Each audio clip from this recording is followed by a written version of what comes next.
अस्सलामुअलैकुम नाजरीन। कर्नल मनीब भर्ती जासूस ने कहा, नए हुक्म के मुताबिक तुम्हें कल दिन के 10 बजे रावलपिंडी पहुंचकर रिपोर्ट करनी होगी। रावलपिंडी रेलवे स्टेशन पर 3rd क्लास के मुसाफिर खाने में तुम्हें चाय के एक स्टॉल पर एक आदमी चाय पीता मिलेगा। उसके गले में सुर्ख रुमाल बंधा होगा। तुम्हें अगला प्रोग्राम वही बताएगा। इतना कहकर वो धमाल डलता सड़क से उतरकर दरख्तों की तरफ चला गया। मैं वापस अपने होटल आ गया।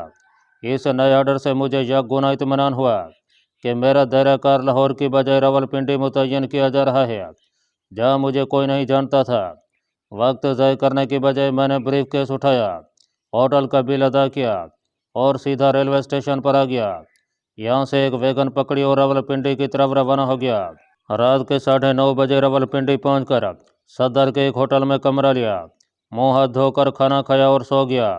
सुबह आँख खुली तो 8:30 बज रहे थे। लाहौर के मुकाबले में रावलपिंडी का मौसम फरवरी के आखिर में भी सर्द था। नाश्ता करके मैं अखबार लेकर कमरे के बाहर धूप में कुर्सी पर बैठ गया और 10 बजे का इंतज़ार करने लगा। होटल से रेलवे स्टेशन ज़्यादा दूर नहीं था। ठीक 9:45 बजे मैंने होटल से निकलकर तांगा लिया और स्टेशन पर 3rd क्लास वेटिंग रूम के बाहर जाकर उतर गया। वेटिंग रूम में कुछ मुसाफिर एक दूसरे से बेजार बेजार बैठे थे। उनके चेहरों पर तवील इंतज़ार की बोरियत थी। मेरी नज़रें टी स्टॉल की तरफ उठ गईं। वहाँ दूसरे मुसाफिर खड़े चाय पी रहे थे, मगर उनमें कोई ऐसा नहीं था जिसकी गर्दन में लाल रुमाल पड़ा हो। मैंने सिगरेट सुलगाया और एक बेंच के किनारे पर बैठ गया। अभी दिन के 10 बजने में 4 मिनट बाकी थे। ठीक 10 बजे मैंने एक पुख्ता उम्र के भारी भरकम आदमी को देखा कि शलवार कमीज पर गर्म चादर ओढ़े हुए है, हाथ में थैला है। वेटिंग रूम के तांगा स्टैंड वाले दरवाजे से गुजरकर टी स्टॉल पर आया और चाय का ऑर्डर दिया। मैंने उस पर निगाहें गाड़ दी। चंद लम्हे वो स्टॉल वाले की तरफ मुंह करके खामोश खड़ा रहा। फिर उसने आहिस्ता से गर्दन घुमाकर वेटिंग रूम में बैठे हुए मुसाफिरों का जायजा लिया। ये वही भारतीय जासूस था जिससे मिलने के लिए मुझे हिदायत की गई थी। यकीनन इसे भी मेरा हुलिया बता दिया गया था। एक पल के लिए उसकी निगाहें मुझ पर रुकीं, फिर उसने मुंह फेर लिया और कप होंठों के करीब ले जाकर इत्मीनान से चाय की चुस्कियां लेने लगा। वो मुझे हिंदू मालूम हो रहा था। उसके खदोखाल पोटोहार के मुसलमानों जैसे नहीं थे। रंग सांवला था और सर के खशखशी बालों में सफ़ेदी झलक रही थी। वो मुझे हरियाणा का हिंदू लग रहा था। टी स्टॉल पर दूसरे गाहक भी खड़े थे। मैं इस इंतज़ार में था कि लोग कम हों तो जाकर उसे अपनी शनाख्त करूँ और उसकी शनाख्त तलब करूँ। वो भी शायद इसी इंतज़ार में था। थोड़ी थोड़ी देर बाद वो किनकियों से मुझे देख लेता था। मेरे बेंच के दूसरे कोने पर एक रेलवे कुली बैठा सिगरेट के कश लगा रहा था। कुछ देर बाद रेल की सीटी सुनाई दी। कुली उठकर गेट की तरफ दौड़ा। बेंच मेरे सिवा खाली था। भर्ती जासूस टी स्टॉल से हटकर फर्श पर बैठे मुसाफिरों की टोलियों का चक्कर काट कर आहिस्ता आहिस्ता कदम उठाता मेरे करीब आया और बेंच पर बैठ गया। उसने जेब से सिगरेट की डबियाँ निकाली, एक सिगरेट सुलगाया और मेरी तरफ ज़रा सा झुक कर बोला, मौलवी साहब क्या टाइम हुआ है। मेरी फ्रेंच दाढ़ी मूछ की वजह से उसने मुझे मौलवी साहब कहकर पुकारा था। मैंने कलाई पर वक्त देकर बताया। वो खामोश बैठा रहा। फिर उसने ज़रा सा करीब खिसकते हुए पूछा कि हवेलियाँ जाने वाली गाड़ी कब रवाना होगी। मैंने कहा, मुझे मालूम नहीं। आप कहाँ जा रहे हैं मौलवी साहब? उसने सवाल किया। पेशावर जाऊँगा, मैंने जवाब में कहा। ना तो मैं उसे शनाख्ती कोड पूछ रहा था और ना ही उसने इस ज़माने में कोई कदम उठाया था। 5-7 मिनट इधर उधर की बातें करने के बाद उसने पूछा कि मैं कौन सा तेल सर में डालता हूँ। मैंने आहिस्ता से कहा कि पाम ऑयल। वो खामोश हो गया। उसने थैले में से अखबार निकाल कर खोला और उस पर नज़रें जमा दी। तुम्हारा मिशन कौन सा है? वो बुड़बुड़ाया, कर्नल नारो। मैंने आगे का लफ्ज़ नहीं बोला और उसकी शनाख्त के लिए उसकी तरफ देखा तो वो बोला, कर्नल नारोमनी। बात खोलकर सामने आ गई थी। हम दोनों एक दूसरे को शनाख्त कर चुके थे। उसकी आंखें अभी तक अखबार पर थीं। वो मुझे धीमी आवाज़ में अपने पीछे आने का कहकर उठा और वेटिंग रूम के गेट की तरफ बढ़ गया। पिंडी रेलवे स्टेशन की इमारत से निकलकर वो दाएं जानब दरख्तों में घिरी हुई वीरान सी सड़क पर चल पड़ा। मैं कुछ फासला रखकर उसके पीछे चल रहा था। आगे एक ग्राउंड आ गया। सड़क के साथ गाड़ी नाट की बाट थी। उसके पीछे एक पत्थर की बेंच थी। वो उस पर बैठ गया। यह जगह सुनसान थी, आसपास कोई नहीं था। उसने अपने थैले में से पुराने अखबार का एक टुकड़ा निकाल कर मुझे दिखाया उस पर पाकिस्तान के एक ऐसे सियासतदान की तस्वीर छपी हुई थी जो हर हुकूमत के खिलाफ बयान देने का आदी था। मैं उसकी सूरत और नाम से वाकिफ़ था। मैं यहाँ उसका असली नाम नहीं लिखूँगा, आप यूँ समझ लें कि उसका नाम कुतुबुद्दीन है। मेरे साथी ने मुझसे उस सियासतदान का तारुफ करवाते हुए उसका असली नाम बताया और कहा कि इस सियासतदान को हम खरीद नहीं सके, लेकिन हम कुछ अर्सा कबल से अपने एक खास आदमी के जरिए वीटो गोलियां खिलाने में कामयाब हो गए थे, जिसके बाद उसने हुकूमत के खिलाफ ज़बरदस्त बयान देने शुरू कर दिया। यह सियासतदान मुल्क की सलामती का ख्वाह है और अपने सूबे को अलग नहीं करना चाहता। बहरहाल हम इस बात से ही मुतमईन थे कि यह हुकूमत के खिलाफ बयान देता है, लेकिन कुछ दिनों से इसने एक बार फिर हुकूमत के हक़ में बयान देने शुरू कर दिए हैं। हम चाहते हैं कि वह अपने सूबे को भारत में शामिल होने का ऐलान कर दे। ये सियासतदान आजकल इस्लामाबाद आया हुआ है, तो मैं सबसे पहले यहाँ इसलिए तलब किया गया है कि एक आलिम दीन की शक्ल में इस सियासतदान का कुर्ब हासिल करो, क्योंकि यह सियासतदान बहुत दीनदार आदमी है, लेकिन पीरी फ़कीरी के चक्रों में बहुत जल्द फंस जाता है। इसलिए इस मिशन के लिए तुम्हारा इंतखाब किया गया है, क्योंकि जिन 4 सियासतदानों को हम वीटो गोलियों का निशाना बनाना चाहते हैं वो सब के सब तोहमात का शिकार हैं और तुम उन्हें आसानी से अपने काबू में कर सकते हो। मैं खामोश बैठा उसकी बातें सुन रहा था। इस तस्वीर को गौर से सुन लो, उसने कहा। मैंने अखबार का टुकड़ा उससे ले लिया, उसे बज़ाहिर गौर से देखा और फिर वापस कर दिया।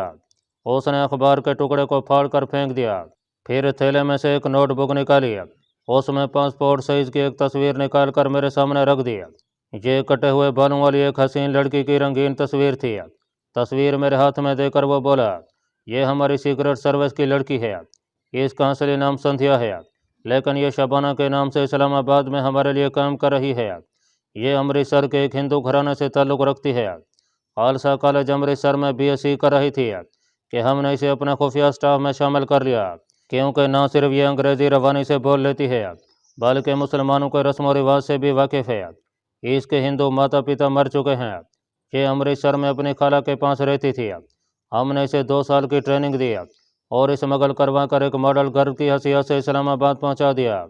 अपने हुस्न की वजह से यह ऊंचे तबके में बेहद मकबूल है और हमें बड़े कीमती सरकारी और सियासी राज ला कर देती है। तुम इससे भी मिलोगे, लेकिन सबसे पहले तुम्हें इस सियासतदान वाली मुहिम को सर करना है। शबाना और संध्याना वाकई हसीन थी। उसके हुस्न जहाँ सोच से बचने के लिए ज़रूरी था कि आदमी ज़बरदस्त किरदार का मालिक हो। तुम अपने आप को यहाँ चाहे जिस तरीके से भी मुतारफ़ करो, लेकिन तुम्हें इस्लामाबाद के किसी बेहतरीन होटल में रिहाइश इख्तियार करनी होगी। इसके लिए तुम्हें रकम बाकायदा मिलती रहेगी। मैं तुम्हें बार बार नहीं मिल सकता।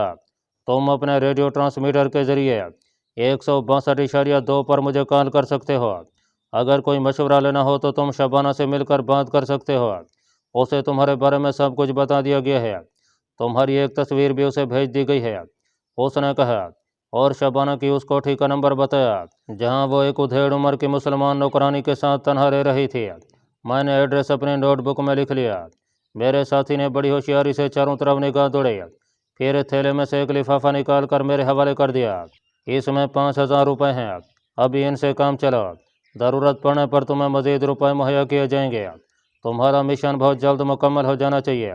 इंडियन गवर्नमेंट उस वक्त का बेताबी से इंतज़ार कर रही है जब यह सियासतदान यहाँ की हुकूमत के खिलाफ दोबारा बयान देना शुरू कर दे।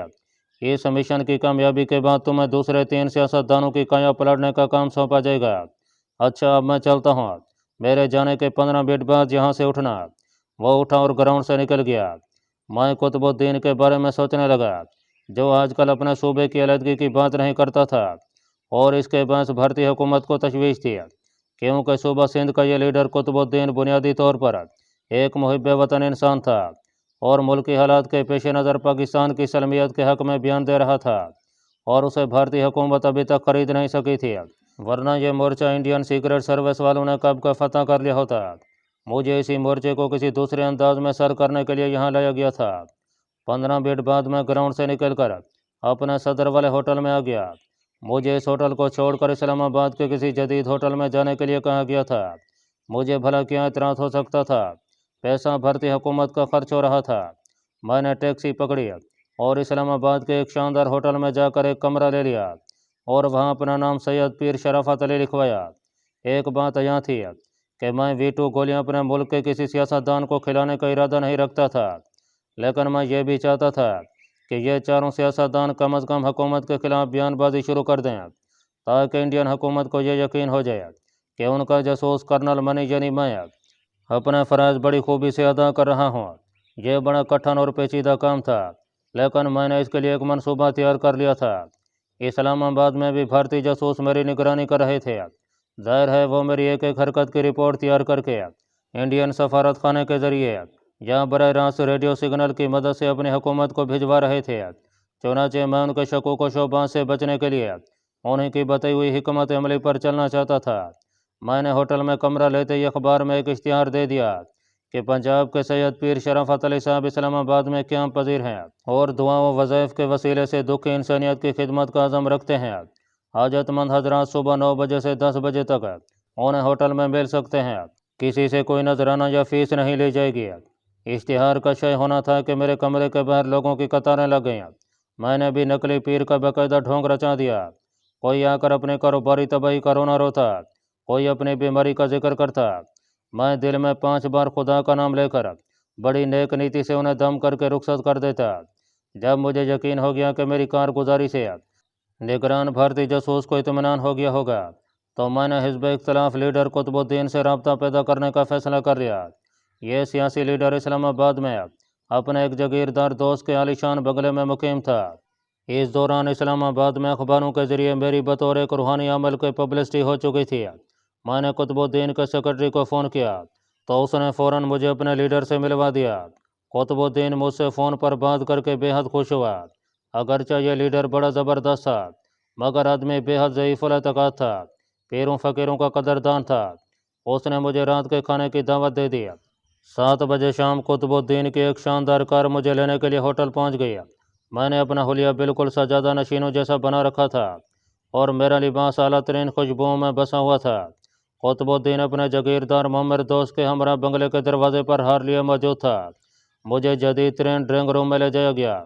نوکر چاکر میرے آگے پیچھے پھر رہے تھے۔ میں کبھی کسی دینی مسئلے پر تھوڑا سا اظہار خیالات کرتا اور کبھی آنکھیں بند کر کے وظیفہ پڑھنا شروع کر دیتا۔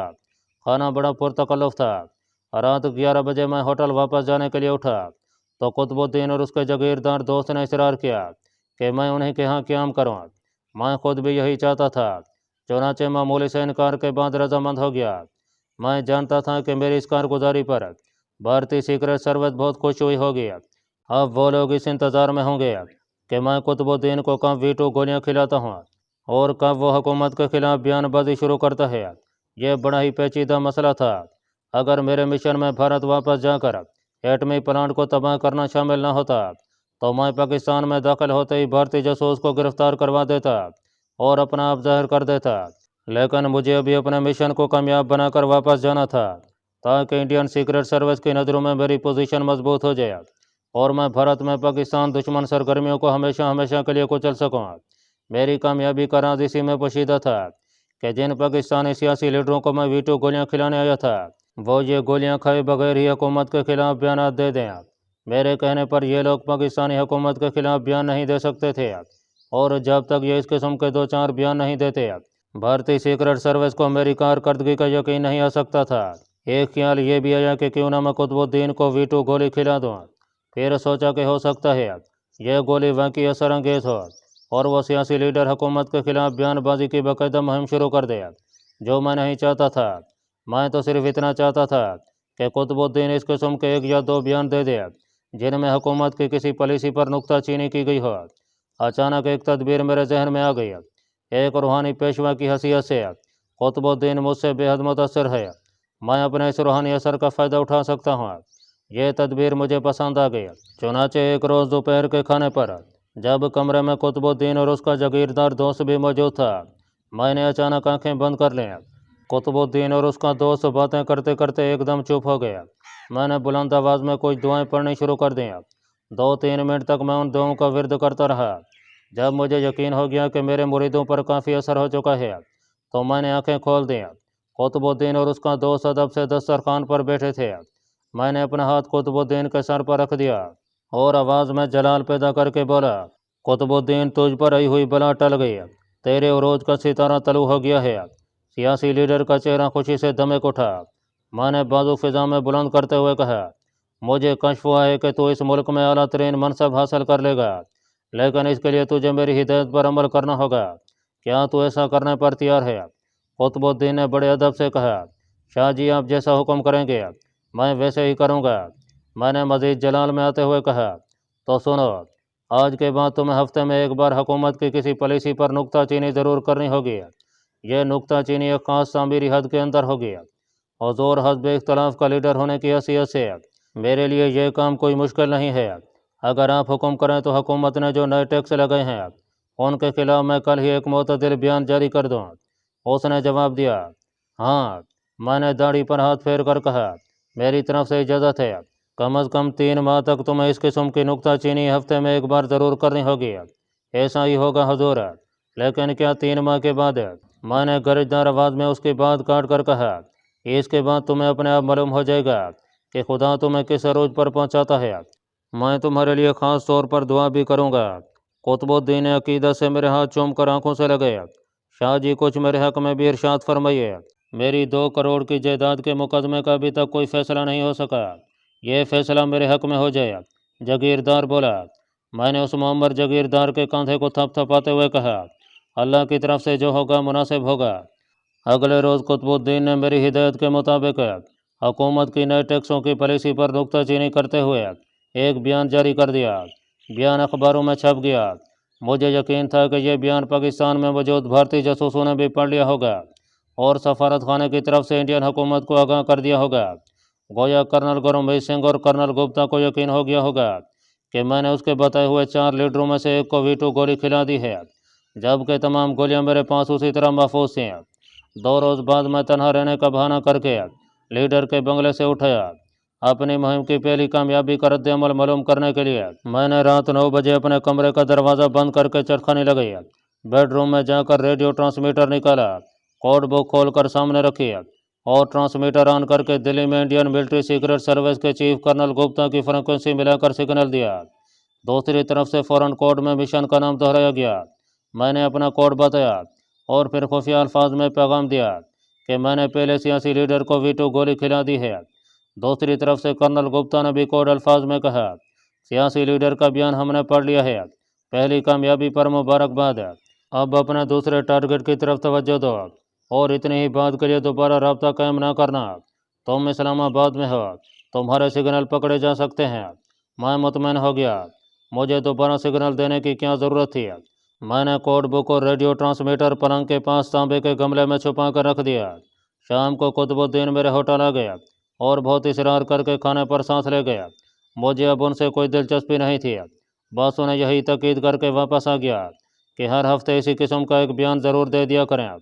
رات 10 بجے مجھے ان کی شاندار گاڑی ہوٹل واپس چھوڑ گئی۔ میں کمرے میں داخل ہوا تو فرش پر ایک زرد لفافہ پڑا ہوا تھا، اس میں میرے لیے ٹائپ کیا ہوا پیغام تھا، پہلی کامیابی مبارک، 3rd کلاس ویٹنگ روم۔ میرے لیے یہ اندازہ لگانا مشکل نہ تھا کہ مبارکباد کا یہ پیغام اس ہندو جاسوس کی جانب سے ہے جو اسلام آباد میں متعین ہے اور مجھے پنڈی ریلوے اسٹیشن کے 3rd کلاس ویٹنگ روم میں ملا تھا۔ میں اسلام آباد سے اپنے دوسرے ٹارگٹ کی طرف روانہ ہونے سے پہلے ماڈل گرل بھارتی جاسوسہ سندھیا اور شبانہ سے ملاقات کر کے یہ معلوم کرنا چاہتا تھا کہ اس نے اپنے پاکستان دشمن سرگرمیوں کا جال کہاں پھیلا رکھا ہے اور کن سرکاری ذرائع سے وہ پاکستان کے بارے میں قیمتی راز حاصل کر کے بھارت پہنچا رہی ہے۔ شام کو میں ٹیکسی لے کر اس کی کوٹھی پہنچ گیا جو ایک پرفضا مقام پر واقع تھی۔ ایک جانب سفیدے کے درختوں تلے سرخ ٹویوٹا کار کھڑی تھی، کمروں میں روشنی ہو رہی تھی۔ ایک کمرے میں سے انگریزی میوزک کی دھیمی دھیمی آواز آ رہی تھی۔ کوٹھی کے گیٹ پر کوٹھی کا نمبر لکھا تھا، شبانہ کے نام کی تختی نہیں تھی۔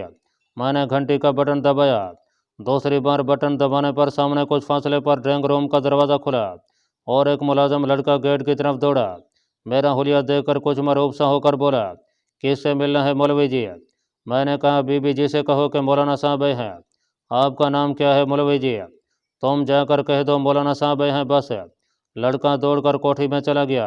1 منٹ بعد ڈرائنگ روم میں سے ایک ادھیڑ عمر کی عورت برآمد ہوئی۔ یہ شبانہ کی نوکرانی تھی جس کے بارے میں مجھے پہلے ہی بتا دیا گیا تھا۔ یہ مسلمان نوکرانی شبانہ کے ساتھ رہتی تھی۔ اس نے پوٹوہاری لہجے میں کہا، بی بی جی نے آپ کو اندر بلایا ہے۔ میں نے دل میں کہا کہ تمہاری بی بی جی کی تو ایسی درگت بناؤں گا کہ ساری عمر یاد کرے گی۔ मैंने दरवेशों की तरह हाथ उठाकर दुआ दिया और नौकरानी के पीछे चल दिया। मुझे सैड रूम में बिठा दिया गया, जो बड़े सलीके से सजा हुआ था। दुनिया जहान के नवादरात वहाँ जमा थे। मैं सोफे पर बैठ गया, आंखें बंद कर लीं और तस्बीह शुरू कर दिया। अलबत्ता नीम व आंखों से दूसरे कमरे के दरवाजे के पर्दे को भी देखता रहा। दफातन पर्दा हटा और मेरे सामने सुर्खो सफ़ेद रंग और चमकीली आंखों की एक हसीन और जमील दोशीज़ा रेशमी शलवार कमीज में मलबूसा खड़ी हुई। उसके कंधे पर एक फूलदार कीमती शाल थी। कटे हुए बाल जिन्हें किसी केमिकल से सुनहरा किया गया था, उसके कंधों पर पड़े हुए थे। मेरी दरवेशों जैसी सूरत देखकर उसने अदब से सलाम किया और मेरे सामने सोफे पर बैठ गई। इससे पहले कि वो मुझसे पूछती कि मैं कौन हूँ, मैंने अपना तारुफ करवाते हुए बताया कि मैं सैयद पीर शराफत अली हूँ और एक रूहानी मुअल्लिज हूँ। मैंने महसूस किया कि उस पर कोई ज़्यादा असर नहीं हुआ, ताहम बज़ाहिर वो बहुत खुश हुई और बोली, मैंने आपके बारे में अखबारों में पढ़ा है, ज़ह नसीब कि आप गरीब खाने पर तशरीफ़ लाए। मैंने तस्दीक के ख्याल से पूछ लिया कि क्या वही शबाना है। वह मुस्कराई, उसके दांत मोतियों की तरह चमकने लगे। जी हाँ, इस ना चीज़ को ही शबाना कहते हैं, मगर हुजूर मैं तो मॉडलिंग का गैर शरई काम करती हूँ। आपने मुझ गुनाहगार के यहाँ कदम रंजा फरमाने की ज़हमत कैसे गवारा किया। मैं उसे गहरी निगाहों से देख रहा था, लेकिन क्या मजाल कि वो मेरी आंखों की तेज़ी से ज़रा भी मुतासर हुई हो। मैं दिल ही दिल में उसके असाब और खुद एतमादी को सराय बगैर ना रह सका। हैरानी की बात यह थी कि उसने मुझे अभी तक पहचाना नहीं था। शायद इसकी वजह यह थी कि उसे मेरी जो तस्वीर दिखाई गई थी उसमें मेरे लंबे लंबे बाल नहीं थे और दाढ़ी भी छोटी थी। अब मैंने दाढ़ी कुछ बढ़ा ली थी और सर के बाल भी कुछ लंबे हो गए थे। फिर मैं दरवेशों के भेष में था। मैंने उसकी तरफ झुकते हुए आहिस्ता से कहा, संध्या तुमने मुझे पहचाना नहीं। वो सोफे पर उछल पड़ी और मेरी तरफ फटी फटी आंखों से तकने लगी। फिर उसके होंठों से अपने आप निकल गया, कर्नल मनी। हाँ, मैंने जवाब दिया। वो जल्दी से उठी, उसने बैक साइड का दरवाज़ा बंद कर दिया और मेरे पास आकर बोली, भगवान के लिए ये लफ्ज़ फिर कभी ना बोलना कर्नल मनी। मुझे पहले ही कुछ शक हुआ था, मगर तुम्हारी जो तस्वीर मुझे दिखाई गई थी उस वक्त मेरे बाल लंबे नहीं थे और मेरी दाढ़ी भी बढ़ गई है। मैंने उसे अपना कोड बताया और एहतियात के तौर पर उसका कोड भी दरियाफ्त कर लिया। वो संभल कर बैठ गई और उसने मुझे बताया कि अंदर उसके कुछ मेहमान आए हुए हैं। फिर उसने मुझसे पूछा कि मैं इस्लामाबाद किस मिशन पर आया हूँ और उसके पास आने का मकसद क्या है। मैंने वेटिंग रूम वाले भारतीय जासूस का हवाला देते हुए कहा, मुझे तुमसे मिलने की हिदायत की गई थी और मेरा मिशन ऐसा है कि तुम्हें इसके बारे में अभी नहीं बता सकता। वो खामोश निगाहों से मुझे देखती रही। जब मैंने उसके सरकारी मेहमानों से मिलने की ख्वाहिश ज़ाहिर की तो उसकी आंखें सिकुड़ गईं। इसकी क्या ज़रूरत है श्रीमान जी, मैंने कहा। हो सकता है मुझे उन लोगों से कभी वास्ता पड़ जाए। शबाना नहीं चाहती थी कि मैं उसके दोस्तों से मिलूं, लेकिन वो जानती थी कि मैं एक ऐसा भारतीय जासूस हूँ जो किसी बेहद अहम मिशन पर पाकिस्तान आया हूँ और मेरा बराह रास्त ताल्लुक पाकिस्तान में मुकीम भारत के मास्टर स्पाई जगदेश से है। चुनांचे वो इनकार ना कर सकी और मुझे टीवी लाउंज में ले गई। टीवी लाउंज में रोशनी बड़ी मध्यम और रोमांचक थी। फिजा में आला परफ्यूम और मशरूब की मिली जुली खुशबू भी मची हुई थी।